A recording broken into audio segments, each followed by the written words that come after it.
Downtown, Petco Park, a new beginning, let's go. Started back rocking the brown.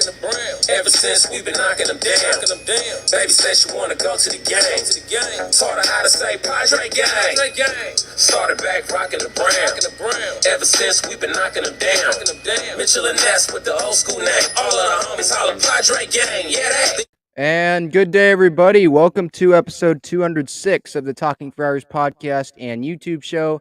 I'm your host, Ben Fadden, coming to you on a Saturday, about 12:45 in the afternoon. Just wanted to do an episode here about the Joe Musgrove extension. And the Padres are close to a Joe Musgrove extension. 5 years, $100 million are the terms, according to various reporters. This happened when I was at the Padre game last night before the game started, and I did a live pregame show from there, but people said that I was cutting in and out because the loud music and the quality just isn't as good at the game as it is when I'm in a controlled environment like this. So I wanted to do it in an environment where you could actually hear me and we could go back and forth because this is a huge move that the Padres have made. You're not adding to the team, but you're making it better for years and years to come, if that makes sense, because it wasn't guaranteed that Joe was going to be on this team after this season. And if this deal goes down, according to Kevin Acee, Joe Musgrove is going to be taking his physical tomorrow. He's expected to. And then I would think after that, that's when the deal will become official. So maybe before tomorrow's game, it becomes official, or during the game or after the game. Who knows? But if he's taking the physical tomorrow, I think that would be one of the last steps to getting the extension official, where you'll see the Padres tweet it and reporters will say, hey, the deal's official. So that's pretty much where we're at. It looks like the extension is happening. Luke Voigt was talking. It seemed like Luke Voigt thought it was done. Joe Musgrove spoke to reporters last night and said that he wouldn't call it done, but they're just working out the small little details. So it's done, I think. When the terms are out there, 5 years, $100 million, it's not like last year with the Rosenthal Scherzer stuff where Ken Rosenthal was him and Dennis Lin were like the only reporters saying that a deal is close. Scherzer's going to the Padres, right? This is totally different. AC tweeted it. Cassavell tweeted it. Lin, Rosenthal, they all tweeted it. The New York Post had a piece out that the deal's close. So it's not just one source. So I'm very confident that this is the deal. 5 for 100. It could be 5 for 103 or 5 for, I don't know, 99 or whatever. But 5 for 100, that seems like around what the terms are going to be according to reports. And that is a win-win for both sides. This is going to be a short episode. It's just my reaction to this, not really talking about a whole lot else. Although David Peralta was just traded to the Tampa Bay Rays, so we don't have to face him anymore, which is interesting. But getting back to this Musgrove thing, it's a win-win for both. You start with Joe Musgrove's side. He doesn't have to go to free agency, and while free agency might have earned more money, but he doesn't have to face all the questions from the media for the rest of this season about, oh, how's an extension going? Have you talked to Padres ownership lately? Right? He doesn't have to face any of that. And then his family knows that he's going to be here. He gets to be here, right? That was his goal, his long-term goal here was to be in San Diego for the rest of his career, rest of his prime. He wants to be here, so he doesn't have to worry about that anymore. He can just go pitch like he's going to be pitching today. And the crowd is going to give him probably a huge standing ovation when he goes out there because they know that the deal's pretty much done just like we all do. Yesterday, usually the whole rotation, they go jog out to the bullpen with the starting pitcher or after the starting pitcher heads out to the bullpen just to watch. And Musgrove did not go out. It was everyone else did. Musgrove came running out, I think, at the end of Snell's bullpen session. So it looked like he was getting some business done. That's what I would think is happening, or else he would have been out there. Everything else in the game was normal. He was in the dugout and all that. But I thought that was a little interesting. It looked like he was probably in the clubhouse talking with Seidler or his agent, someone or Preller, getting a deal done. But yeah, 5 for 100. I mean, sure, Musgrove's agent could probably be like, it's not the best deal for us because he would have definitely gotten more than $20 million in the free agent market, even from the Padres, because the Padres, if Musgrove were to hit free agency, they would have had to give him more money just because of the competitors around him. But it is still a win for Musgrove and the agent because the agent is working for the player, and the player, Joe Musgrove, he wanted to stay in San Diego. This wasn't a deal where he was like, okay, if they're giving me a ton of money, if they're giving me the more money than I would get on the free agent market, I'll stay. He wanted to be here. He's willing to take a little bit less money, which it is. I thought on the free agent market he would have got at least $25 million a year, but he gets $20 million here, and it's a win. It's also a win for him because $20 million obviously is a ton of money each year. $100 million is a lot of money that all of us probably watching are never going to get, never going to see. But yeah, like Michael says in the chat here, he deserves every dollar of that 100 million. He does. He is. He's been the Iron Man in the Padres rotation, right? You think Manny, you think Crony in terms of the Iron Man in the lineup. In the rotation, it's been Joe. He was the only starter that didn't get hurt last year. He hasn't been hurt this year. He was COVID, right, where he missed a couple starts. This season already, he has 14 quality starts, and he's pitched well against teams like the Dodgers. I know he gave up, was it 3 runs that last start, but he still, he gave the Padres innings there, right? You can go back to the start in Milwaukee earlier this season where he had a no-hitter into, I think, the 8th inning. Like, this guy, he still shows up in those big moments. Yeah, that Dodger game, I just thought of it. He made like 2 mistakes, or yeah, Turner hit what, 2 home runs off him, and then I guess another mistake was walking Muncy because Muncy scored on the Turner 2-run home run. But those are the only mistakes that he made to a Dodgers lineup that's arguably the best lineup in the National League. Like, this guy shows up in those big games, or at least the games that we've seen so far of him in a Padre uniform. And if this deal is true, 5 years, 100 million, it'll keep Joe in a Padre uniform through 2027, which will be his age 34 season. So the Padres are getting him throughout his prime. I was talking about this on the pregame show at Petco last night. I don't know if anyone heard me because they said the sound quality wasn't great. So I'll repeat it. Joe going through age 34, like, that's his prime. The first offer, that we heard the Padres offer was like 8 years, $88 million, so $11 million a year. And I was like, 8 years, I'd still give him 8 years, but 8 years to me felt like a lot. Like, you're giving him past his prime. And you knew he wasn't going to accept that because, one, that's not even 100 million, which is what he got in 3 less years, but it's only $11 million a year. Like, that's the Players Association probably would be like, Joe, you can't accept this, dude. Like, that's not going to help our starting pitchers. You're one of the best starting pitchers in the league. If you accept this, then starting pitchers go into free agency, and teams are going to be like, well, Joe Musgrove, he took $11 million when he's one of the best pitchers in the league. So someone that's less talented than him, they better take 8. That's what teams would say in free agency to the players. So there's no way he was taking that. And it's just fair value, right? $11 million was not fair value. They pretty much doubled that, $20 million a year. And that's a fair deal. I mean, Fangraphs right now, it's fair because it's fair that the Padres, they didn't overpay. They probably underpaid Musgrove. So it's kind of fair to the Padres. Like, they traded for him. They're doing all this stuff. They're trying to win, right? So they're trying to build a winning team around Musgrove as well.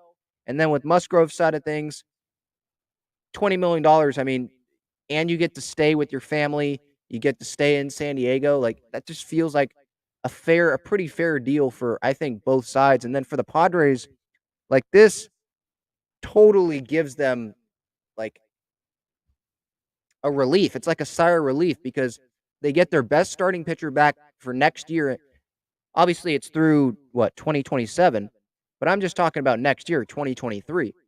Because next year, there would have been 4 starting pitchers that would have been free agents, probably. And worst case scenario, if all of them didn't come back, you had a rotation of what? Darvish, Snell, Gore, Morhone, maybe, but he's probably would be dealt in a Soto deal if they get Soto. That's what I would think. So that's not a strong rotation. And you'd have Darvish and Snell, by the way, in 3 years. So that's not setting up the future great. But now with Musgrove, now you got at least 4 starters. You can pick up a 5th starter in Mania if he comes back, or Clevenger if he comes back. They both look like they love San Diego. And then Martinez, I think he would opt out, but the Padres would still have a chance to bring him back. And it feels like he likes San Diego. But even if all 3 of those guys don't come back, now your rotation compared to what it could have been is a whole lot deeper, right? You got Musgrove as the ace. Put him out there in any game. I'm confident that he'll at least keep the Padres in the game. Then you got Darvish. Then you got Snell, who, by the way, tip of the cap to Snell, and goes 6 innings, get out of some jams. Just it looked like he had a lot of command. I really like what I'm seeing out of him. He could be traded if the Padres want more controllable pitchers. They just don't totally believe in him, and another team's willing to take on that next year, before he hits free agency after 2023. And if they do trade Snell, they'd save salary. But even if they don't trade Snell, you got Musgrove, Darvish, Snell, Gore, because I wouldn't expect them to be traded in a Juan Soto deal now because of his injury. And the Nationals might want Mears and Morhone now. I've seen some reports about that. So let's say Gore doesn't get dealt. Now you have 4 strong starters. Probably you can bring back one of those 3, Martinez, Mania, and Clevenger. And even if you can't, there's always a starter that'll agree to a 1-year deal to be the 5 starter. And then you still have Chris Matt, Kinnear. I know that's not an ideal thing to have as your 5th starter, but I'm just saying if injuries happen. My point is I'm a whole lot more confident in next year's rotation, obviously, now than what I was, 48 hours ago where we didn't know if Joe was going to get to that extension. And again, $20 million a year instead of 25 or even 30. Like, that's obviously money that you can save to go spend elsewhere to improve the team next year, right? And then you also know that Myers, you're not going to be paying him next year. Hosmer's contract's going to go down $7 million. So you're saving, well, not saving. You're getting additional more money or flexibility to go spend elsewhere, if that makes sense. I mean, Fangraphs, did I say this? Fangraphs has him worth $20 million already this year, and we're not even in August yet. Musgrove I'm talking about. So how much money could that get by the rest of the year? Like $30 million maybe? The value number could get up to that. So this is, I think this is an underpay for the Padres. And it's a win-win, I think, for both sides. Musgrove, like I've said it already, Musgrove gets to stay here. He gets a pretty good paycheck, $100 million. And then the Padres, they get their ace throughout his prime. They don't have to pay for 8 years of it. They get 5 years till he's 34. And there's no reason for me to believe that Musgrove's slowing down. Like, his ERA has improved every year since 2019. Like I mentioned, hasn't gotten hurt last 2 years with the Padres. 14 quality starts already this year. With all the stuff with his workouts and him doing that swimming stuff in the offseason, holding his breath and all, like, he's working his butt off. I just don't see how he's going to, I'm going to get this $100 million in this contract, and now I'm going to not try anymore. Like, that's not him. It's not like he's playing in Atlanta or Chicago or name a city. He's playing in San Diego in front of his family, and he wants to win a World Series probably more than maybe Manny, but more than any other player on that roster because of the fact that he is from San Diego, and he knows that these fans, like us, all of us in here, are dying for a World Series. Our parents are dying for a World Series, right? We want to see that. We've never seen that in San Diego. And Joe knows that because he's grown up as a fan. So if he can be a part of the first World Series victory in Padres history, he's already kind of like a legend in San Diego because of the no-hitter. But, I mean, talk about maybe putting yourself up there next to, or maybe not next to Tony because of how long and he's a Hall of Famer. Joe might not be a Hall of Famer in Major League Baseball, but definitely above Peavy's level, if that makes sense, right? Between Peavy and Hoffman, if that makes sense. If he can bring a World Series, that Tony never was able to do that. I know it wasn't his fault, but his teams were never able to do that. Peavy's teams were never able to do that. Uh, who am I for? Hoffman's team, well, he was with Tony, but his teams were never able to do that, right? So if they can do that, like that puts them, I think, in between Peavy and Hoffy and Tony in between, in terms of like legacy with the Padres. I'll get to the chat here, but again, so I couldn't be more ecstatic. I was talking about this on the pregame show. I could not be more ecstatic about 5 years, 100 million, because you get him $20 million a year, which is an underpay, I think. Joe gets to stay here. He's happy. And the Padres get their ace through his prime. They didn't have to pay him for more years than they probably wanted to, right? So this is a great deal for both sides. And I would think it gets done tomorrow at some point because Kevin Acee says that the physical is expected to be happening tomorrow. And until that physical is taken, then a deal doesn't happen. All right, let's go through the chat here. Joe says, wait, we re-signed him? Yes, well, it's not there yet, but yeah, we're going to, it looks like. 5 years, 100 million.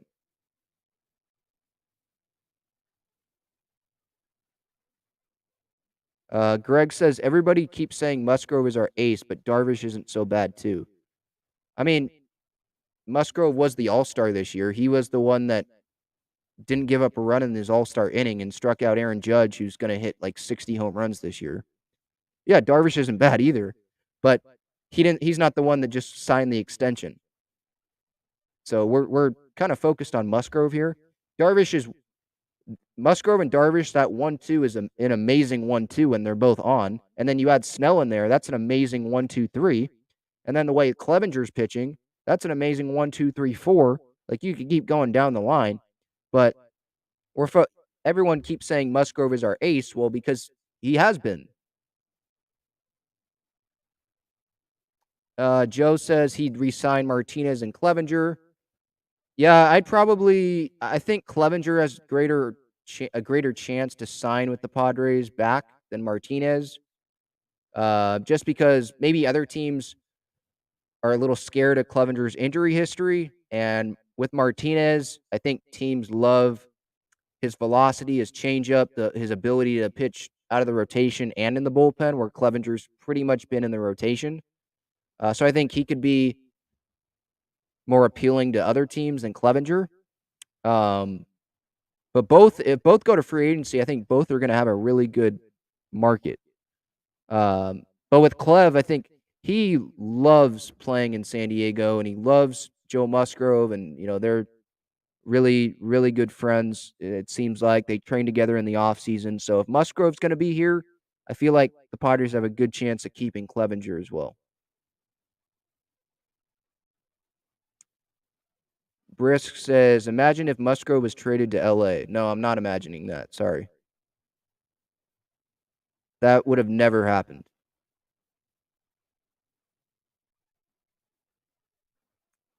Greg says, I'm 60 and I've seen the Padres in 2 World Series, so I'd say trade all your prospects and go for it. I agree. I'm not 60, but yeah, the city of San Diego wants to see a World Series so bad. And those prospects are prospects. Like, I know the Padres don't want to give up James Wood in a Juan Soto deal, and it's understandable. But what is he, like 19, 20 years old? He's not going to be in the big leagues for a few years. And Juan Soto is not going to become available in the next 3 years. Another Juan Soto. Like, this guy is being compared to Babe Ruth and Ted Williams. You go all in for him. That's just the way it is. Like, Robert Hassel III, The Padres would dream that he's the same hitter as Juan Soto. James Wood, the Padres would dream that he'll become the same hitter as Juan Soto. You could name what, like 2 or 3 guys, it's definitely on one hand, um, who are as talented as Juan Soto in this game. You could maybe make an argument for Tatis, um, Trout when he's healthy. But I mean, I still would probably put Otani on a level below Soto in terms of hitting. That's how good Soto is. Like, you're just not going to find him again. And with all the moves AJ's made, bringing in Bob Melvin, um, obviously signing Tatis to the extension, bringing in Musgrove last year, Snell, Darvish, Manaea, Taylor Rodgers on opening day. All of these moves, you don't make these moves if you're just saying, no, I think we're good making the playoffs and then losing to the Dodgers again. When you have these prospects that the Nationals want, you have the chance to go get one of the best hitters in baseball, if not the best hitter in baseball. You have a chance to do it. You don't come this far just to come this far. If you come this far like the Padres have, you go all in.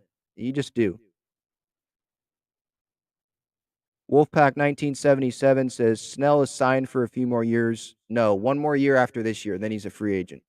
And he's making like $16 million next year. So the Padres could decide to cut payroll or save a little bit of money if they want to trade him this year. I just don't know what team wants to take. I mean, there's teams that would take him on, but what would the Padres get back in return? They'd probably want another starter back in return as well, with more controllable years, or at least someone that's cheaper. And Luis Castillo just went to the Mariners. Another thing that just reminded me about Musgrove, like the Padres, if they were to lose Musgrove at the end of this season, that's another thing why this is a win for them, obviously. The starting pitching market next year or after this season going into next year is not strong. I was looking at the unrestricted free agents scheduled to be, and it seems like the top guys are like Noah Syndergaard, who gets hurt a lot. He hasn't been great this year. Nathan Eovaldi, he's past his prime. Chris Bassett, okay, but how much money would they have to give him? Tyler Anderson, I mean, he's pitching well with the Dodgers. There have been some video where it looks like he was using sticky stuff and cheating a little bit this year. Um, doesn't seem like many people wanted to point that out, but that's what I saw. I wouldn't overpay for Tyler Anderson, definitely. Zach Eflin's another guy. I don't know. I wouldn't overpay for him as well. I'll just say this: I'm more confident with having Musgrove $20 million a year as our ace than having to go sign one of those guys. It's just not a strong market. And then Clevenger, Manaea, those are the other two top guys as well. I don't think they'd keep both. It's probably one, and I think Clevenger would be the better chance to keep him, just being honest. But both probably want to stay here. I just think it would be tough to keep both. Greg asks, who do you think is more admired in the Padres system, Hassel or Wood? I think James Wood from Padres people. That's what I've seen. In baseball, it might be Hassel. Like Jim Bowden, I know he's not in the game now. He's a former GM, but he was talking about how Hassel could could be the batting average leader at some point in the majors. But like the Padres, they don't. It feels like they'd be more willing to give up Hassel over James Wood. Like they think James Wood could be maybe a smaller version of Soto, But again, a smaller version is not the same as the actual version of Soto, which is the chance the Padres have. They're in a unique spot. They're one of like 3 or 4 teams that have the chance to go get Soto. The Dodgers, the Padres, and probably like the Cardinals. I think the Mariners are gone. They would have been another team. They're gone because they just traded some top prospects for Luis Castillo to improve their rotation. So it feels like it's a 3-team race. If you're in a unique spot like this, like, I'm sorry, James Wood, we don't know what he's going to be. We don't know what Robert Hassel III is going to be. We know what Juan Soto is, and he's one of the best hitters in baseball, and he could make your team a World Series contender just like that. So yeah, Christian, to answer your question, I do think it's worth blowing up the farm to get Soto. Because it's not like it's a rental. You have him for 3 pennant races.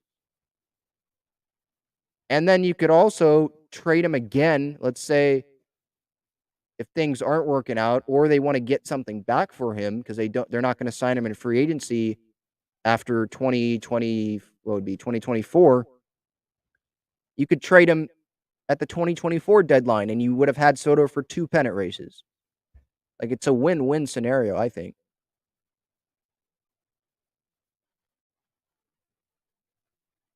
Wolfpack says, would no question, Dodgers probably get a left-handed pitcher. They did acquire Chris Martin today, I think. He's a reliever. I don't know if he's a righty or a lefty, but that's what they've done. I don't think they're done. And it feels like Andrew Friedman's going to do the same thing that he did last year with Scherzer and say, hey, AJ Preller, go talk to him. When you get AJ's offer, come back to me, and then I'll make my offer better. And then they'll come in at the last second and get Soto. Like, that just feels like the glass half empty, like, thoughts from me. Like, just because we know that's what happened last year.